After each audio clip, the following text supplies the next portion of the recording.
Então vamos resolver alguns exemplos envolvendo integração por partes, e neste primeiro exemplo aqui, o exemplo A, pede para a gente fazer a integral de x cosseno de x dx. Então a integração por partes consiste em a gente fazer duas substituições. Uma dessas funções aqui a gente vai chamar de u, e o restante a gente vai chamar de v, derivada em relação a v. Observem que aqui, quando a gente construiu o método de integração por partes, que está aqui, notem que dentro da integral vai ficar uma parte que é u e outra parte que é dv. Ok? Então, quer dizer, uma parte aqui do integrando a gente chama de u e outra a gente chama de dv, certo? Bom, o que eu vou fazer aqui é o seguinte, eu vou chamar essa funçãozinha x aqui de u, então eu vou fazer assim, u vai ser agora igual a x, e o restante que sobrou, o que sobrou aqui no restante foi tudo isso aqui, cosseno de x dx, eu vou chamar de dv. Então eu vou dizer que dv é igual a cosseno de x dx. Por que eu estou pegando exatamente essas? Mais adiante a gente vai ver o motivo pelo qual a gente está fazendo essa escolha. Tá? Então agora o que eu vou fazer é o seguinte, notem que agora a integral, fazendo essa substituição, ela ficaria assim. Ó. Integral, no lugar do x eu vou colocar u, então vai ficar integral de u. Cosseno de x dx eu chamei de dv, então ficou u dv, seria isso aqui. E a gente já viu que para resolver isso a gente vai fazer u vezes v menos a integral dv du. Foi o que a integração por partes nos mostrou, ok? Muito bem, eu já tenho quem que é o u, quem que é o dv. Então, o u já posso substituir aqui. O dv eu também já poderia fazer substituição, só que está me faltando quem que seria o du, derivada du, e quem que seria o v, né? Está me faltando. Para descobrir a derivada du, basta eu fazer aqui a derivada dele. Então, ficaria assim, du em relação a x. Olha, derivada então de x vai dar igual a 1, né? E isso aí é a mesma coisa então que du igual a dx. Assim, então a gente já sabe que o du a gente pode trocar por dx. E aqui, para a gente descobrir exatamente quem que é o v, eu tenho assim, derivada de v é igual a cosseno de x dx. Né? Então, se eu integrar dos dois lados, ou seja, se eu fizer isso aqui, ó, aplicar integral aqui, e integral do outro lado, integral de cosseno de x dx, olha o que vai acontecer. Olha, aqui eu tenho uma integral de v. Aqui é como se fosse o número 1 na frente, né? Então, essa integral aqui, em relação a v, vai ser exatamente v. Igual. E a integral de cosseno de x dx, isso aqui a gente já sabe que é a mesma coisa que seno dx. Seno dx. A integral indefinida deveria aparecer uma constante. Não vou colocar ainda, e daqui um pouco a gente vai ver por quê. Tá? Muito bem, então eu tenho, escolhi um u, escolhi um dv, encontrei quem que é o du, encontrei quem que é o v. Então agora a gente vai fazer a substituição. Então ficaria assim, ó, a integral dx cosseno de x dx, ela é igual, a gente fez a substituição, esse aqui era o u e esse aqui é o dv, está escrito aqui, u dv, vai ficar u vezes v, o u a gente chamou de x, então vai ser x, vezes o valor dv a gente encontrou aqui, é seno de x. Então, 1 vezes seno de x, menos a integral dv du. O v é seno de x, e o du a gente encontrou também quando a gente fez essa derivada. Ficou, então, dx, assim. Muito bem, essa primeira parte aqui não tem como a gente ajustar, eu vou deixar assim, x seno dx, menos, e agora integral de seno a gente já sabe que é menos cosseno. Menos cosseno dx, e aqui integral indefinida vai sair ainda mais uma constante. Então, essa integral então aqui vai ficar x seno dx, aqui vai ficar mais cosseno dx mais c, e está feito. Muito bem, então essa integral aqui, integral de x cosseno de x, é x seno de x mais cosseno de x mais ainda uma constante. Para testar isso, a gente pode fazer a derivada aqui e mostrar que vai chegar deste lado da esquerda, x cosseno de x. Talvez uma das maiores dificuldades que exista na integração por partes é exatamente definir qual que é a substituição que a gente vai escolher, qual que é a função que eu vou chamar de u e qual que é o restante que eu vou chamar de dv. Tá? Uma forma de tu decidir isso, assim, é um método que pode funcionar, não quer dizer que ele sempre funcione, tá? É utilizar uma dica, até tem no livro, explicando um pouco mais sobre ela, que é utilizar esta sigla aqui, ó, LIAT. Esse L significa logarítmica, função logarítmica.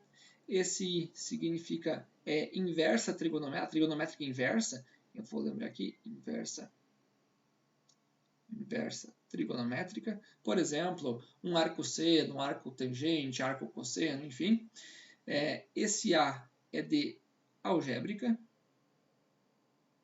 Opa, usei algébrica.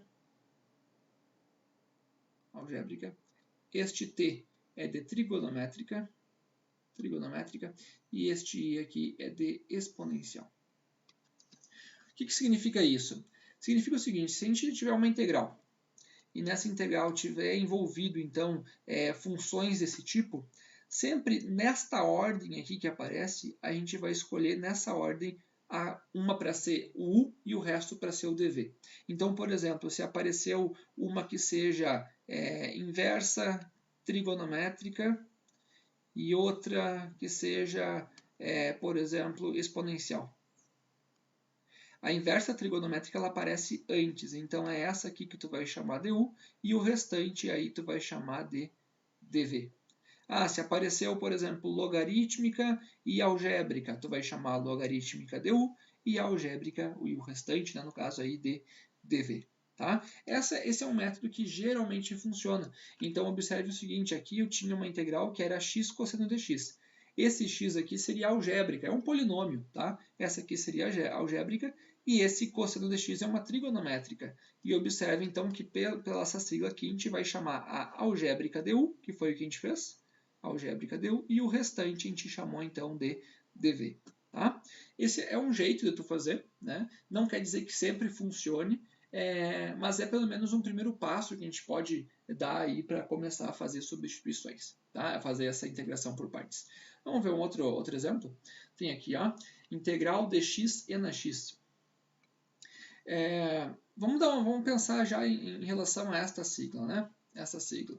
Eu tenho aqui uma função, esse x aqui é algébrica e esse e na x é uma exponencial. Então, observe que eu tenho aqui a algébrica e uma exponencial que está aqui. Como a algébrica ocorre antes, então eu vou chamar a algébrica de u e essa exponencial de dv. Então, a gente vai testar essa substituição. Então, ficaria assim, ó, u eu vou chamar de x. Então, essa partezinha eu vou chamar aqui de x, de u, e o restante, então, o que sobrou, eu vou chamar de dv. Então, o restante, vou fazer mais aqui embaixo, dv vai ser o que sobrou, e na x dx. Então, com essa substituição, a integral está ficando assim, ó, o x é u, então ficou a integral du, e o restante dv. Pela integração por partes, a gente sabe que vai ficar u vezes v menos a integral dv du. A gente já tem u e a gente já sabe quem que é o dv. Falta encontrar quem que é o du e quem que é o v, né? Para encontrar o du, a gente vai fazer a derivada. Então, ficaria du em relação a x. Então, derivando esse x aqui, isso aqui vai dar 1. Isso aqui vai dar, então, du dx igual a dx. Sim. E agora, para encontrar esse dv, a gente vai fazer a integração.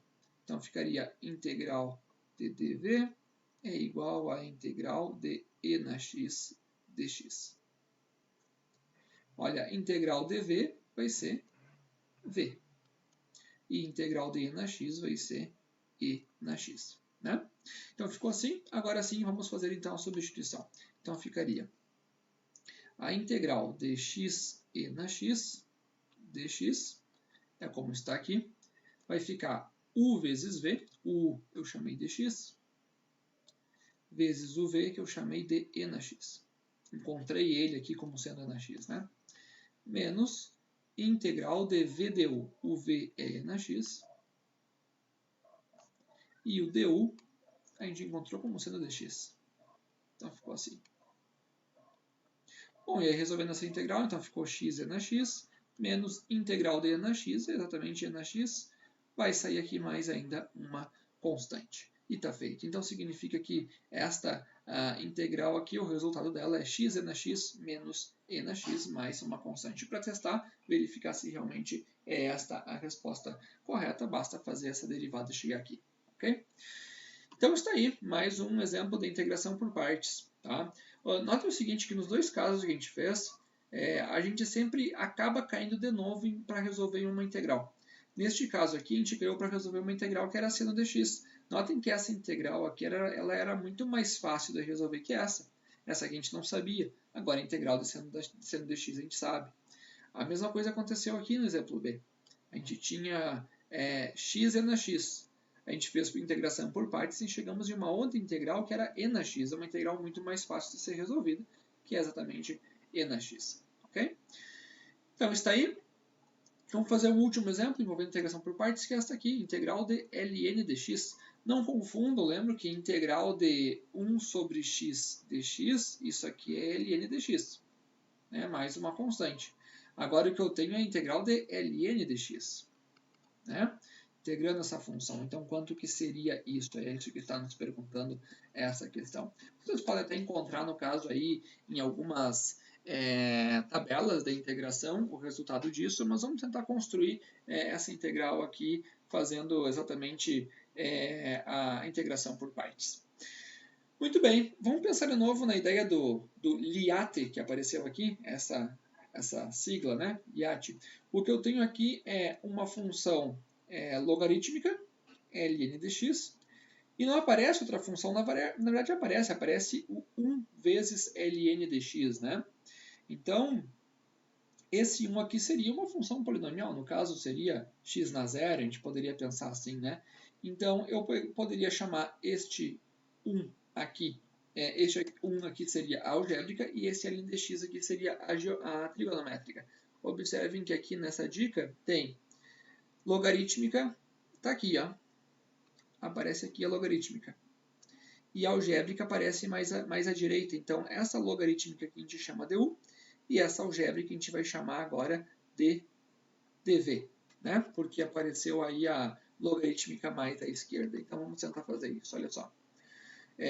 Eu vou chamar, então, du a ln dx, e o restante eu vou chamar de dv. Então, dv vai ser igual, o que sobrou foi 1 vezes dx, né? Seria 1 vezes dx. E este ln dx eu chamei de u, assim. Então, por enquanto, a integral ficou assim. Integral de ln dx, u, e 1 vezes dx é dv. Então, pela integração por partes, vai ficar 1 vezes v, menos integral dv du. Assim.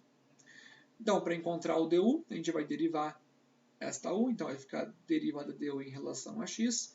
Aqui vai ficar, então, derivada de ln dx é 1 sobre x, né? 1 sobre x. E aí a gente poderia ainda escrever na forma diferencial assim, du como sendo 1 sobre x dx. Assim. Muito bem. E agora aqui para encontrar o v, a gente integra dos dois lados. Então vai ficar integral de dv é igual a integral de 1 vezes dx. Olha, integral de dv vai ser v. E integral de 1 vezes 1 dx, né, é x. Assim.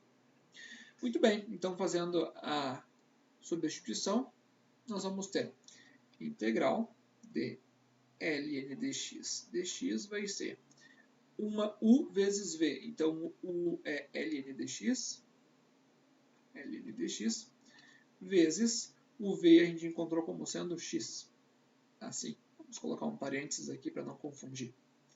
Menos integral dv du, o v é x, e o du a gente encontrou como sendo 1 sobre x dx. 1 sobre x dx. Assim. Muito bem. E agora vamos resolver, então, essa expressão. Vai ficar assim. Aqui vai ficar ln dx vezes x. Né? Esse x a gente até pode jogar aqui para frente para não confundir ele como sendo um argumento aí do ln dx. Menos integral. Aqui eu posso cortar este x com este x. Vai ficar 1 vezes dx.